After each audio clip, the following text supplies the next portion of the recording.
Saudara-saudara pendengar yang kami kasihi dimanapun Anda berada, Anda kembali bersama kami pada acara Telaga Tegur Sapa Gembala Keluarga. Saya Gunawan Santoso dari Lembaga Bina Keluarga Kristen, dan kali ini saya bersama Ibu Wulan Sarjana Teologia. Kami akan berbincang-bincang dengan Bapak Pendeta Dr. Paul Gunadi. Beliau adalah seorang pakar dalam bidang konseling serta dosen di Seminari Alkitab Asia Tenggara, Malang.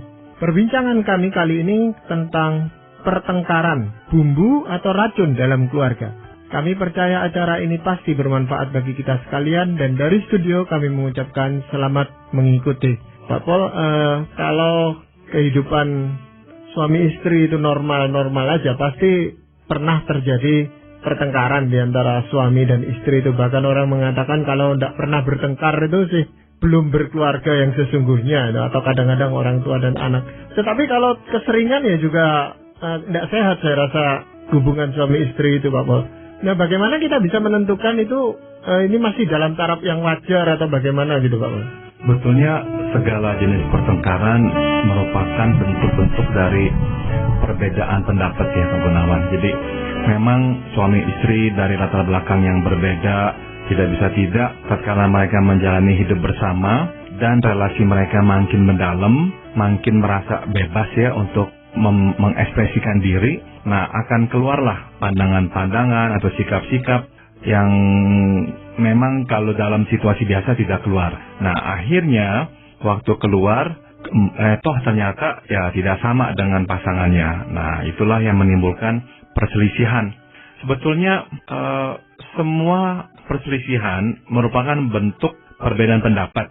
Nah, yang membedakan adalah cara penyelesaiannya, Pak Gunawan. Jadi kita akan membahas sekurang-kurangnya ada 3 jenis ya perselisihan. Yang membedakan sekali lagi adalah cara penyelesaian. Dan ini yang menarik. Sebetulnya segala jenis perselisihan merupakan upaya untuk menyelesaikan perbedaan pendapat itu. Jadi secara positifnya kita bisa katakan semua perselisihan merupakan upaya ya untuk menyelesaikan. Nah, tapi memang akan kita lihat bahwa ternyata enggak semua cara-cara itu merupakan cara-cara yang sehat ya. Itu bentuknya apa aja, Pak Paul, yang disebut pertengkaran itu? Yang paling rendah, yang paling ringan adalah yang kita sebut konflik. Konflik merupakan perbedaan pendapat dan biasanya dicoba diselesaikan melalui argumentasi atau perdebatan. Dengan kata lain saya simpulkan yang menjadi metode untuk menyelesaikan konflik adalah persuasi secara verbal. Ya, jadi kita hanya bicara, ya, membawakan argumen dukungan kita dan sebagainya. Nah, itu yang paling rendah, yang paling ringan. Pada tahap menengah, saya panggil itu pertengkaran, ya. Pertengkaran di sini nih, perbedaan pendapat diselesaikan melalui, misalkan ya, tuduhan, ancaman yang bermuatan emosi, ya, ledakan-ledakan suara, kemarahan-kemarahan, ya, wajah yang mengeras, merah, mata melotot, dan mungkin kata-kata yang kasar. Nah, di sini saya juluki atau saya katakan pertengkaran merupakan persuasi emosional. Ya, jadi orang mencoba menyelesaikan perbedaannya itu tuh melalui persuasi, tapi secara emosional. Nah, tahap yang paling berat yang kita sebut perkelahian. Di sini nih perbedaan pendapat diselesaikan melalui tindak pemukulan, ya, menggampar, menjambak, mendorong, menendang. Nah, ini yang saya sebut persuasi fisik, ya. Jadi mencoba menyelesaikan persoalan tapi dengan persuasi fisik. Nah, kira-kira inilah 3 jenis perselisihan dari ringan sampai ke beratnya. Bapak, saya sering dengar banyak wanita, maksudnya terutama istri-istri ya, mengatakan kalau habis bertengkar, cuma mereka nggak jelaskan perbedaan di antara 3 ini yang mana gitu. Pokoknya dibilang kalau habis bertengkar justru kami lebih mesra loh, katanya gitu. Nah, apakah benar seperti itu atau justru itu pola yang tidak sehat, Pak Paul? Sebetulnya sangat bergantung sekali pada faktor penyelesaiannya. Kalau mereka bertengkar dan kemudian menemukan ya solusinya, betul, mereka akan merasakan kedekatan yang tidak dirasakan sebelumnya. Jadi ada betulnya kalau orang berkata ya pertengkaran itu tuh bisa memperkaya ya, memperdalam relasi suami istri. Tapi tergantung sebetulnya bukan pada pertengkarannya, tapi pada solusinya. Misalkan ada suami yang memang menggunakan metode perkelahian, metode yang paling berat tadi itu. Kalau kalau berselisih pendapat dengan istrinya, dia pukul, dia gampar istrinya, dan istrinya akan diam. Nah, apakah si istri akan merasakan dekat dengan si suami saat digampar dan dipukuli? Enggak. Sudah pasti tidak, betul. Jadi tidak akan membawa perkembangan atau kemajuan dalam relasi mereka. Nah, yang membawa kemajuan adalah tatkala keduanya mendapatkan solusi yang mereka memang cari. Baik itu melalui cara yang pertama, konflik ya, perbedaan, diselesaikan melalui persuasi verbal, atau yang kedua, ya, yaitu mungkin ada marah-marahnya, tapi akhirnya ketemu juga solusinya. Yang ketiga tadi, saya kira nggak akan pernah menemukan solusi. Tapi di sana di dalam penyelesaian masalah atau dicari solusinya itu kan masih seringkali terjadi juga perselisihan pendapat lagi, Pak Bos. Betul. Jadi ini bukan sesuatu yang sekali ditemukan akan bisa tahan untuk selama-lamanya.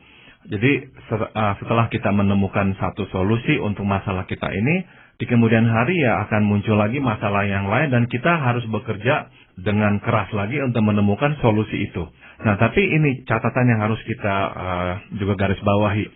Semakin banyak keberhasilan menemukan solusi, semakin memudahkan kita menemukan solusi. Jadi kalau kita balik juga betul. Semakin sulit ya, semakin jarang menemukan solusi, semakin memang tidak akan mudah kita menemukan solusi. Jadi relasi yang baik, yang sehat, makin hari makin sehat. Relasi yang buruk, bertahan pada level seburuk itu saja sudah susah. Sebab kecenderungannya makin hari makin memburuk. Apakah benar kalau saya anggap orang yang berani konflik atau bertengkar itu berarti orang yang berani ya, maksudnya bukan pengecut gitu. Karena kan kalau misalnya dia menyampaikan kalau kesannya atau beda pendapat begitu kan, itu kan ada resiko yang dia harus tanggung, ada penolakan atau ada jadi justru malah tegang dan sebagainya, dibandingkan misalnya udahlah diamin aja gitu, ya udah berlalu begitu aja, akhirnya nggak selesai lagi, nanti muncul lagi masalah lain. Dari satu segi ya betul ya, memang kita bisa melihatnya itu sebagai tindak keberanian ya, berani mengungkapkan pikiran dan perasaan yang nggak hanya menyimpannya. Tapi dari segi yang lain saya juga harus mengatakan bahwa ada orang-orang yang sangat ketakutan kehilangan pasangannya dan akan menggunakan suara keras, pemukulan dan sebagainya untuk mengontrol supaya pasangannya tidak kemana-mana. Jadi sebetulnya kekerasan suara dan pemukulannya itu tuh wujud dari ketakutannya. Namun dia kamuflase, dia tutupi ya dengan tindakan-tindakan kasar seperti itu agar dia bisa mengontrol pasangannya agar tidak kemana-mana. Penyelesaian masalah, Pak Pol, yang berbeda tadi. Ya, jadi misalnya tadi yang Ibu Wulan katakan, si istri itu menghendaki menyelesaikan dengan diam. Tapi si suami menghendaki dengan verbal gitu.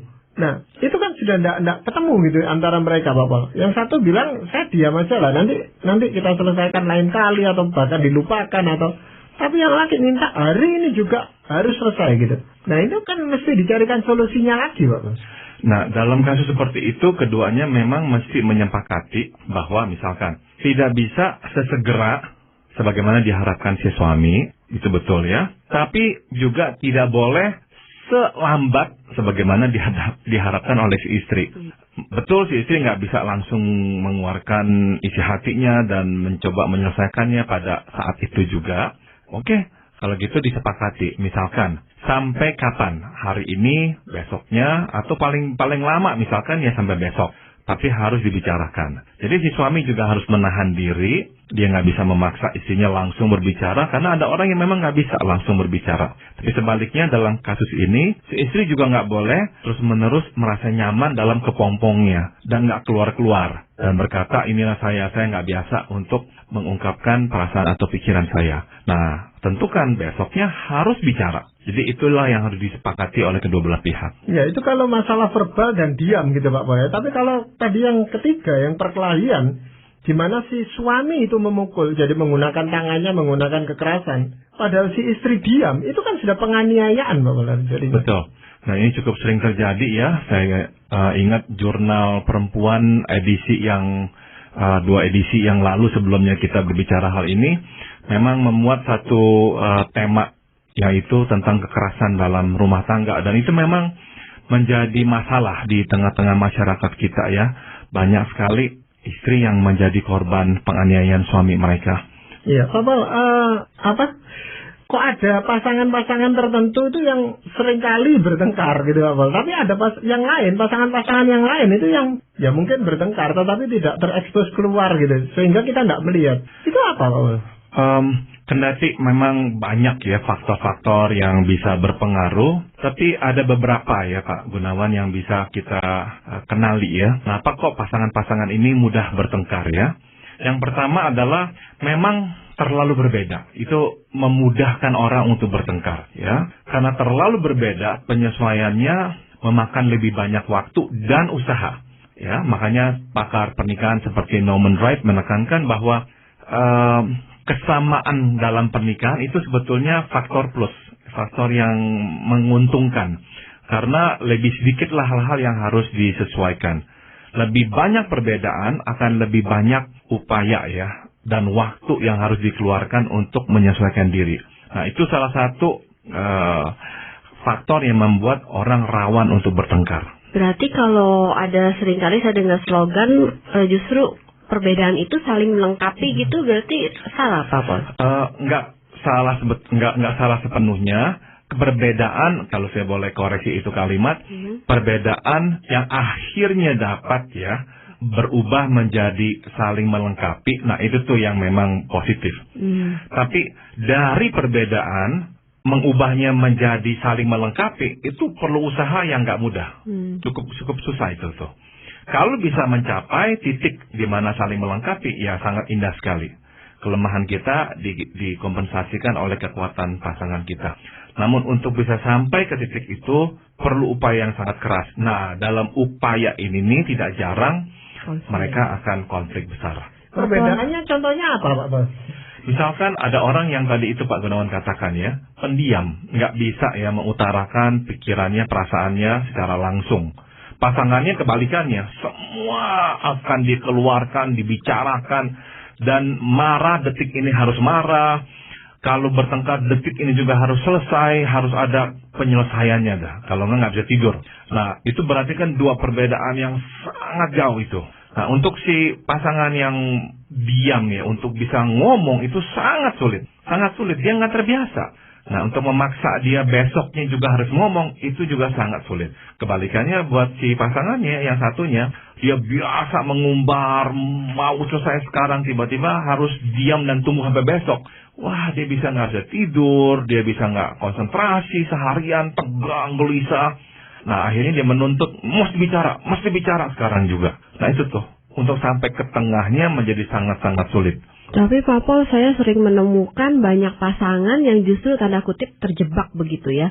Nggak melihat ini sebagai perbedaan yang membahayakan, tapi justru melihat perbedaan itu sebagai poin yang membuat dia tertarik gitu. Misalnya seorang pria nggak pandai bergaul, terus ketemu wanita, wah supel sekali begitu. Nah justru dia tertarik sama wanita ini, mungkin merasa ini yang saya defisit begitu, kurang pada saya bisa temukan atau dapat dari dia begitu. Tapi akhirnya jadi fatal. Nah itu sering sekali Pak. Tepat sekali yang Ibu Ulan tadi katakan, yakni memang perbedaan itu dianggap sebagai sesuatu yang bisa melengkapinya, yang bisa menguntungkan dirinya.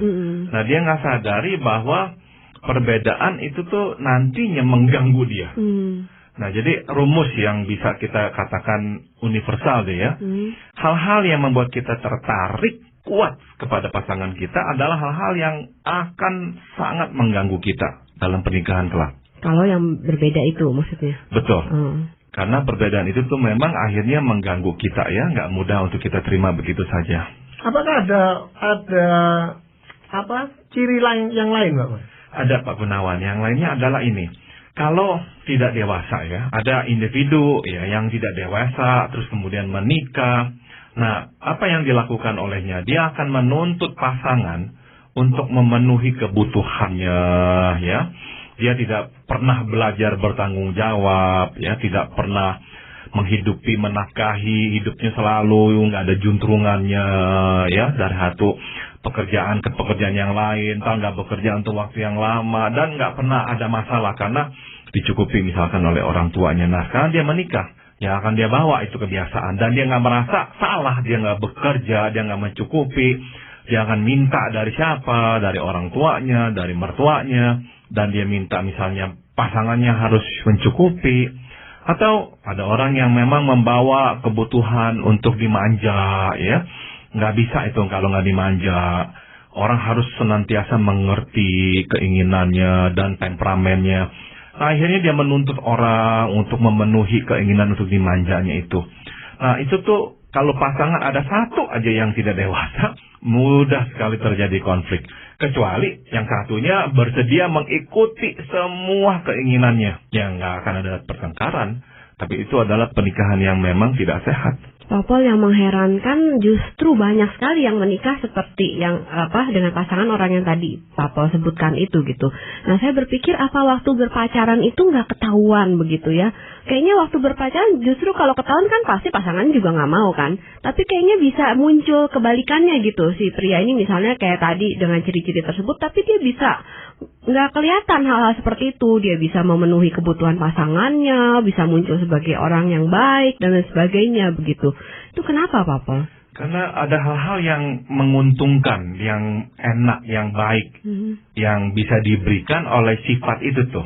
Meskipun negatifnya banyak, tapi ada hal-hal yang memang cukup memberikan kenyamanan bagi pasangannya. Misalkan tipe orang yang susah sekali bekerja, nggak bertanggung jawab hidupnya. Jadi dia punya banyak waktu untuk memberikan perhatian, nganterin pacarnya shopping, mau beli sendal 10 jam pun dia akan rela dan banyak waktu untuk ngobrol-ngobrol di kafe nungguin pacarnya beli sendal 10 jam. Nah si pacarnya akan berkata, senang punya pacar seperti gini, sabar nungguin saya 10 jam. Nah udah kawin baru dia sadar, pacar saya bukan hanya sabar, tapi juga malas. Pengangguran.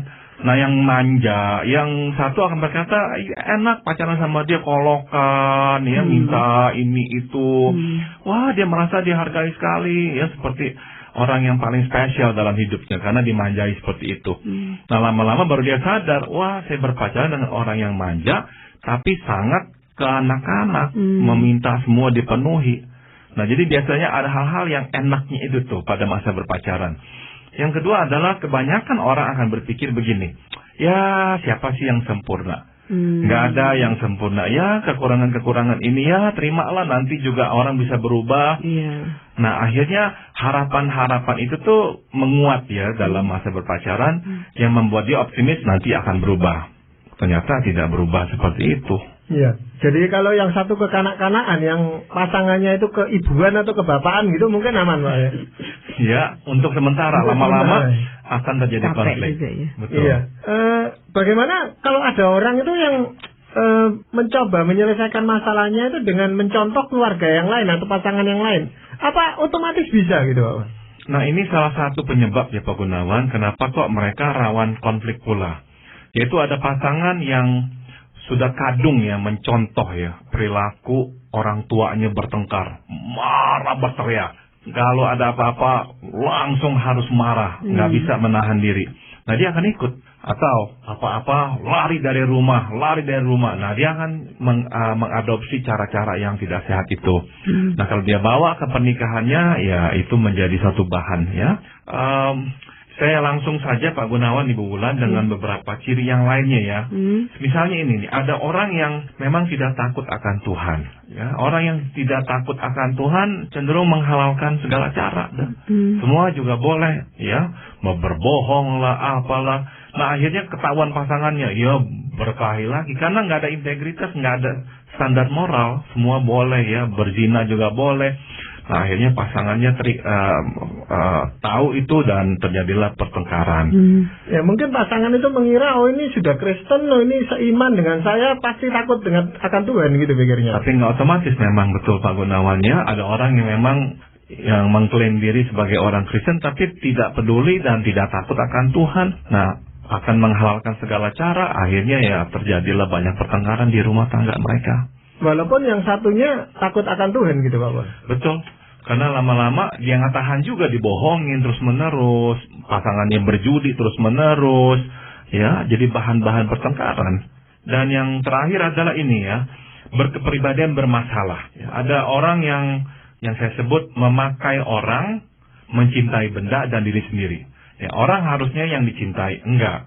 Orang dia pakai. Benda harusnya dia pakai, oh enggak, dia cintai. Nah, diri sendiri juga sangat dicintai. Nah, kepribadian bermasalah seperti ini nih, kalau menikah, nggak bisa nggak ada. Akan mudah sekali menimbulkan banyak pertengkaran di rumah. Karena sekali lagi, dia hanya memikirkan dirinya, kepentingannya, semua berpusar pada dirinya sendiri. Semua harus ikuti kehendaknya. Nah, udah dah, pasangan nggak bisa tahan hidup dengan dia. Tapi memang kalau salah satunya atau bahkan kedua-duanya mengalami gangguan kejiwaan seperti itu, ya pasti memang bermasalah, Pak Paul. Betul sekali. Ya, mungkin sekarang pertanyaan yang kita mesti munculkan ialah bagaimana ya menyelesaikan konflik ini. Saya kira nggak ada yang baru yang akan saya katakan ya, Pak Gunawan dan Bu Wulan. Prinsip-prinsip yang memang firman Tuhan sudah ajarkan kepada kita ya. Yang pertama adalah mesti ada kerendahan hati ya. Saya sering mengatakan ya, banyak masalah nggak selesai karena nggak ada kerendahan hati. Tapi kalau aja ada kerendahan hati, banyak masalah bisa selesai ya. Misalkan ya, menyadarilah bahwa kita pun bisa keliru. Ya, kita nggak selalu melihat masalah dengan tepat, nggak selalu kita benar. Kalau ada orang udah berpikiran saya pasti benar, kamu pasti salah, itu sudah dapat diduga ya, pernikahannya akan banyak sekali ketidakcocokan. Pak Paul, cara ini apakah hanya efektif untuk yang tadi ya, konflik dan pertengkaran aja gitu? Tapi kalau untuk yang udah sampai perkelahian, penganiayaan secara fisik segala gitu, apa bisa pakai teori kamu berendah hati, kamu juga bisa salah dan sebagainya? Sudah tentu ya, ada selalu ya ruangan untuk memeriksa diri. Jadi bahkan yang dianiaya pun itu tuh perlu memeriksa diri ya. Apa yang saya lakukan ya? Apakah saya juga benar? Apakah saya mungkin terlalu cepat marah dan menuduh? Jadi ada ruangan untuk memeriksa diri. Tapi sudah tentu yang memukul itulah yang lebih harus mengingat prinsip kerendahan hati ini nih. Ya, bahwa dia bukannya penjajah, dia bukannya penguasa, dia bukannya beli itu istri sebagai barang yang boleh dia perlakukan semau-maunya. Dia harus menghormati pasangannya ya, sebagai pasangan yang setara dengannya. Bukannya kalau lagi tenang memang suami-suami seringkali sadarkan hal ini, tapi kalau lagi emosinya naik ke ubun-ubun, Pak Paul, langsung itu seperti refleks, langsung tangannya mukul gitu, Pak Paul. Iya, karena nggak ada itu ya, nggak ada rasa hormat pada pasangannya. Ya, kalau kita misalkan ketemu orang yang kita takuti, ya, kita hormati dia, meskipun kita marah, kita berusaha sekeras mungkin menahan emosi kita kok. Ya. Takut, Pak Paul, masalahnya. Ini pun gitu, Pak Paul. Kerendahan hati itu ada sebagian orang yang takut dinilai oleh pasangannya sebagai orang yang lemah gitu loh, Pak Paul. Gitu ya. Iya. Khawatirnya gitu. Iya. Intinya gini, kalau kita sadari memang iya saya salah di sini, saya lihat ini kok saya keliru. Ya jadilah orang pertama yang berkata maaf ya. Gitu. Ya, rendah hati ya, untuk memulai dulu, berbicara dulu ya. Nah, itu langkah pertamanya. Langkah kedua adalah berbelas kasihan ya. Berbelas kasihan artinya kita harus mempunyai perasaan tidak sampai hati menyakiti pasangan kita. Nggak sampai hati membuatnya bersedih. Itu harus ada dalam diri kita ya. Dan yang terakhir adalah mesti bisa mengampuni ya. Artinya apa? Mengakui kita pun memerlukan pengampunan Tuhan dan pengampunan dari sesama. Kita enggaklah bebas dari utang ampunan. Kita semua adalah penghutang pengampunan. Kita pernah bersalah dan diampuni oleh orang. Kenapa enggak mengampuni pasangan kita? Nah, tapi sekali lagi ini memang saya harus ingatkan juga bagi istri yang misalkan sering dipukuli, dianiaya oleh pasangannya. Bukan masalah mengampuni atau tidak. Sudah tentu dia mengampuni suaminya yang memukulinya. Tapi dia harus pikirkan ya, kesejahteraan, keselamatan jiwanya dan anak-anaknya. Apakah sehat ya hidup dengan seseorang yang menegangkan, menghancurkan jiwa dirinya dan anak-anaknya seperti itu. Ya, jadi bukan masalah pengampunan lagi, tapi masalah kesejahteraan hidup yang harus dia juga pelihara. Pak Paul, ada ini suami kebetulan ya, yang seringkali berkelahi itu sampai dengan istrinya, artinya memukuli istrinya. Lalu saat itu juga dia menyadari bahwa dia salah, dia minta maaf, bahkan minta ampun itu kepada istrinya, dan istrinya mengampuni, tapi tidak lama berselang juga terulang lagi gitu. Itu kelainan atau gimana, Bapak? Suatu pola pemukulan kalau sudah terbentuk akan susah sekali hilang. Jadi itu yang sering terjadi ya. Seseorang memukuli istrinya, merasa bersalah, meminta maaf, menyesali, istrinya memaafkan, tunggu tinggal nanti terjadi pertengkaran lagi, memukul lagi. Jadi ya bukannya kelainan, tapi mungkin itu adalah cara yang telah diadopsinya ya dari masa kecilnya dulu. Dan dia melihat itu juga di rumahnya, sehingga akhirnya menjadi bagian dari hidupnya sekarang dalam menyelesaikan konflik. Nah itu susahnya, si istri juga menganggap dia akan mengampuni terus, yang seperti yang firman Tuhan katakan ya 70 kali 7 katanya. Betul, maka tadi saya tekankan masalahnya bukan pada mengampuni apa tidak mengampuni. Sudah tentu si istri mengampuni. Tapi dia harus pikirkan ya, apakah ini baik untuk dirinya, untuk anak-anaknya. Dan untuk hal-hal itu dia harus ambil tindakan yang lebih tegas. Ya, dalam hal ini apakah ada sabda Tuhan Yesus gitu Pak Paul yang disampaikan? Saya bacakan Matius 7, 1-3. Jangan kamu menghakimi supaya tidak dihakimi. Karena dengan penghakiman yang kamu pakai untuk menghakimi, kamu akan dihakimi. Dan ukuran yang kamu pakai untuk mengukur akan diukurkan kepadamu. Mengapakah engkau melihat selumbar di mata saudaramu, sedangkan balok di dalam matamu tidak engkau ketahui? Ya, intinya Tuhan ingin berkata, lihat diri dulu. Ya, orang yang melihat diri, menyadari dirinya, kelemahan, kekurangannya, lebih bisa melihat orang dengan tepat. Orang yang nggak bisa melihat dirinya akan melihat orang dengan tidak tepat, ya, penuh kekurangan dan sebagainya. Nah, orang seperti itu memang akan sangat sulit sekali untuk berumah tangga dengan harmonis. Ya, jadi kesimpulannya Pak, pertengkaran itu bisa jadi suatu bumbu di dalam keluarga, tapi juga bisa jadi racun itu Pak. Tepat, kalau tidak terselesaikan, ya, dan makin hari makin memburuk, itu akan menjadi racun. Ya, jadi cara penyelesaian itu yang harus didasarkan pada firman Tuhan yang tadi Pak Paul bacakan. Tepat sekali. Terima kasih Pak Paul, terima kasih juga Ibu Bulan. Dan para pendengar sekalian, kami mengucapkan banyak terima kasih Anda telah mengikuti perbincangan kami dengan Bapak Pendeta Dr. Paul Gunadi dalam acara Telaga, Tegur Sapa, Gembala Keluarga. Kami baru saja berbincang-bincang tentang pertengkaran, bumbu atau racun dalam keluarga. Bagi Anda yang berminat untuk mengetahui lebih lanjut mengenai acara ini, silakan Anda menghubungi kami lewat surat. Alamatkan surat Anda ke Lembaga Bina Keluarga Kristen atau LBKK, Jalan Cimanuk 58, Malang. Anda juga dapat menggunakan email dengan alamat telaga@indo.net.id. Saran-saran, pertanyaan, serta tanggapan Anda sangat kami nantikan. Dan akhirnya dari studio kami mengucapkan terima kasih atas perhatian Anda. Sampai jumpa pada acara Telaga yang akan datang.